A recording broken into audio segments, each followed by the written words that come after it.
হে জগতবাসী, আজ আমি শামীম আলী চিশতি আপনাদের সামনে একটি আলোচনা নিয়ে আসলাম।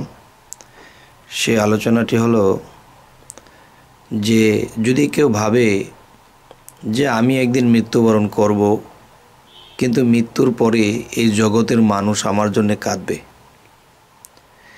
তো এই জগতের মানুষ যদি কাঁদতে হয় তখন আরেকটা বেড়ে যাবে নির্ভয়। সেটা হলো কি, যে একটা কথা আছে, আল্লাহর রাসূল কিন্তু একটা কথা বলেছেন, যেখানে 40 জন মানুষ থাকে, এর মধ্যে একজন গুণগত মান একজন মানুষ থাকে, আল্লাহর বন্ধু প্রকৃতির মানুষ থাকে।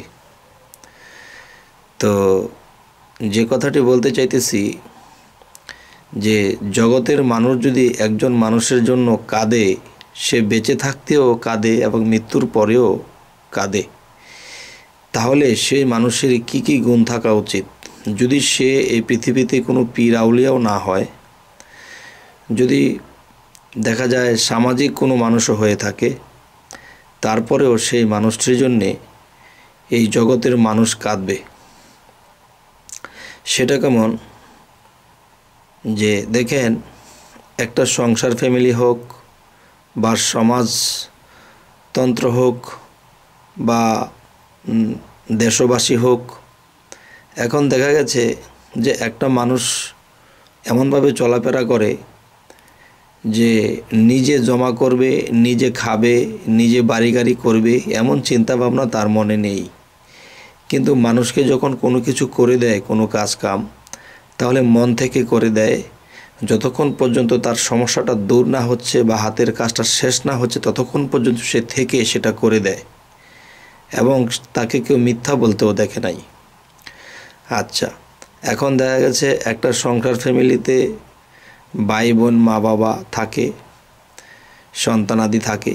তো এখন দেখা যায় সে যখন যা পারে তাই এনে দেয়, তাই খায়, না পারলে কোত্থেকে দেবে, যতটুকু পারে অতটুকুই করে। তো এরকম দেখা গেছে যে ছোট ভাই বোন থাকলে বা অন্য অন্য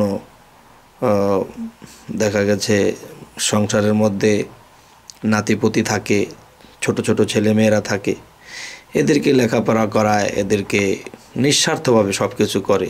যদিও টাকা পয়সা দিয়ে বের যদি নাও পায়, তবুও দেখা গেছে যে মুখের ভাষা দিয়ে এবং নিজের শরীরের শ্রম দিয়ে অনেক কষ্ট করে এদেরকে লালিত পালিত করে, সংসারে যা পারে তাই দেয়। তারপরও সংসারের মানুষের মন সে পায় না, এই বকাঝকা করে বিভিন্ন। কিন্তু এরকম বকাঝকা করে, এরকম অপমান লান্যতের পরেও তার মুখে হাসি দেখা যায়, এবং মানুষের উপকার ছাড়া সে কোনো ক্ষতি করেই না। এবং দেখা যায় রাস্তায় একটা বিপদগ্রস্ত মানুষ তাকে হেল্প করছে, আবার হঠাৎ করে শুনছে ইমুকের বাসা, ইমুকে অসুস্থ হয়ে আছে, তাকে দেখার মতো কেউ নেই, সে নিজের স্যান্ডেলগুলো বিক্রি করে দিল, বিক্রি করে যেই টাকাগুলো পেল সেই রুগীকে ওষুধ কিনে দিল। তখন সেই রুগী সুস্থ যখন হলো, তখন বলতেছে যে তুমি তো মধ্যবিত্ত একটা ফ্যামিলির সন্তান, তুমি খালি পায়ে কেন? থাক থাক, খালি পা হয়েছে কি হয়েছে, এক সময় টাকা হবে, কিনে নেব। তখন বলো তোমার তো পায়ের মধ্যে জুতা পরার যে একটা দাগ, সেটাও তো আছে, কিন্তু তোমার পা খালি কেন? তুমি এতটুকু দূর থেকে এসেছো, তুমি তো খালি পায়ে আসার মানুষ না। তখন সে বলল, আচ্ছা থাক, ওই কথা তোলার দরকার নেই, আপনি এখন সুস্থ আছেন কিনা, ভালো আছেন কিনা। তবে তার লগের একটা লোক বলতেছে যে যখন শুনছে যে আপনার শরীরের অবস্থা এরকম, তখন তার হাতে তো টাকা পয়সা ছিল না, তো তিনি চামড়ার জুতাখানি বিক্রি করে দিয়ে আপনার জন্য ওষুধ আনছে। এই কথা শোনার পর সেই রুগী সে তার বিছানা থেকে লাফ দিয়ে নেমে তার পায়ে হাত দিয়ে বলছে, বাবারে, তুমি যদি আমার বয়সে ছোট হও, তবু তো তুমি একজন মানুষ, কিন্তু তুমি যে আমার ছোট, তুমি আমাকে শিক্ষা দিলে, তোমার কাছে আমি মানব সেবার একটা শিক্ষা পেয়ে গেলাম, এই শিক্ষাটার জন্য তুমি আমার গুরু। যাই হোক, তো এরকমভাবে মানুষ কোনো জায়গায় বিপদগ্রস্ত হলে, মানুষের কোনো সমস্যা দেখলে সে ঝাঁপিয়ে পড়ে, মানুষের বিপদে ঝাঁপিয়ে পড়ে, কিন্তু নিজে কি খেলো, কি পরলো, কি করলো, তার নিজের দিকে খেয়াল নেই। সংসার জীবনে আসলে দেখা যায় যে এটা লাগবে সেটা লাগবে, সবটা দিতে পারে না, যা পারে তো তা দেয়। কিন্তু দেখা গেছে ফ্যামিলির মানুষে অত্যাচার, অনাচার কথাবার্তা বলেছে, এবং তার কামাই রোজগার থেকে সে যখন এনে দিল, সবাই খেয়ে ঠিকই ঘুমাইতেছে, কিন্তু সে খাইলো কিনা এই খবর কেউ নিল না। তবুও পরের দিন সে খুব হাসি মুখে বলতেছে, আজকে মনে হয় কিছু বাজার টাজার লাগবে, কি কি লাগবে বলে দাও। তো এখন দেখা যায় সে যে রাত্রে না খেয়ে ঘুমিয়েছে, তার ফ্যামিলির লোক তার এই খেয়ালটাও করে নাই। তারপরের দিনও সে কি হাসি খুশি। হে জগতবাসী, তো এরকম দেখা যায় যে ফ্যামিলিতে এরকম সেরকম তো চলতেই আছে, কিন্তু রাস্তাঘাটে পাড়া প্রতিবেশী সকল মানুষের উপকার সে করে, গায়ে খেটে করে, পয়সা থাকলে পয়সা দিয়ে করে।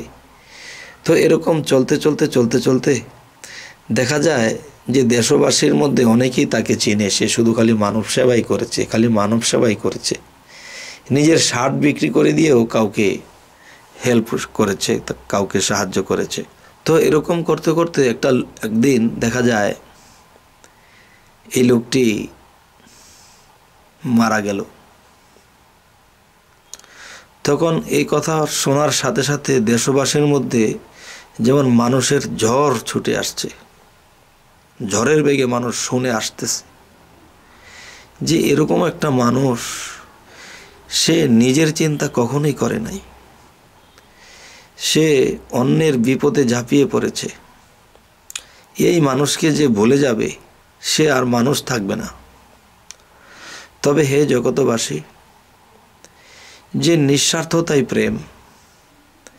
লাস্টে দেখা গেছে এই লোকটা আল্লাহর সাধনা করত, রাতের নিঘুম রাত্রে সে আল্লাহর সাধনায় মত্ত হতো, কিন্তু কাউকে বুঝতে দিত না যে মানুষকে মুখের কথা বলে দিলেও কিছু হয়ে যেত। মানুষ এটাও লক্ষ্য করেছে, এবং মানুষের বিপদে সে সবসময় ঝাঁপিয়ে পড়েছে। এখন যেই লোকগুলো আসছে, যে মনে হয় যে একজন এমপি যদি মারা যায়, মনে হয় তার জানাজাতে এত লোক হয় না, এই ব্যক্তিটির জানাজাতে এত লোক হয়ে গেল। কারণ কি?